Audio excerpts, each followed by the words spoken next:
In this episode of the Short 5, we'll be looking at some unmarked locations in Fallout New Vegas that are easy to miss. Coming in at number 5, we have ZAPP'S neon signs. This place is overrun by fiends and completely out of the way of the main bits of New Vegas. If you manage to clear out the fiends and avoid getting destroyed by the various traps, you can find some Nuka-Cola quartz and a bumper sword for your trouble. What makes ZAPP'S stand out though, are the many leftover signs that we can find in the back, including bits of the tall boy statue.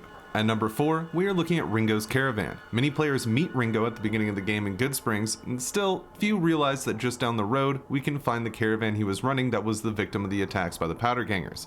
There's not much left here, but it's an interesting location regardless for those looking to connect the dots of the Mojave. For number 3, we travel to the crashed cargo plane just south of Ivampa Dry Lake.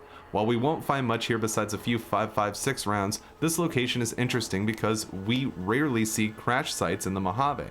Out of the few that we can find, this scene is unique as planes can be a pretty rare sight. It's just a pre-war transport plane in the sand, but there's just something about it that seems to imply much more. At number 2, we have the Fiend House, one of my favorite locations in the Mojave. At first glance, this run-down desert dwelling may just seem like any other, but it's by far the most interesting house in Fallout New Vegas. This house is what I call open-celled, a term I haphazardly threw together to describe that you can enter it without a loading screen.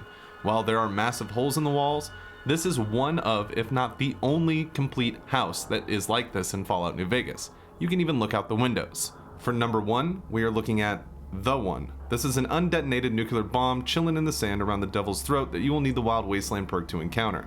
Getting close enough to read the 9999 display will net you a few rads, but you can harvest some bits from this bad boy with a high enough science skill, but the real reward here is stumbling upon this thing. Certainly a shock for any courier roaming the desert. Thank you for watching this episode of the Short 5, and if you have any suggestions for a list, don't be shy about posting them in the comments below.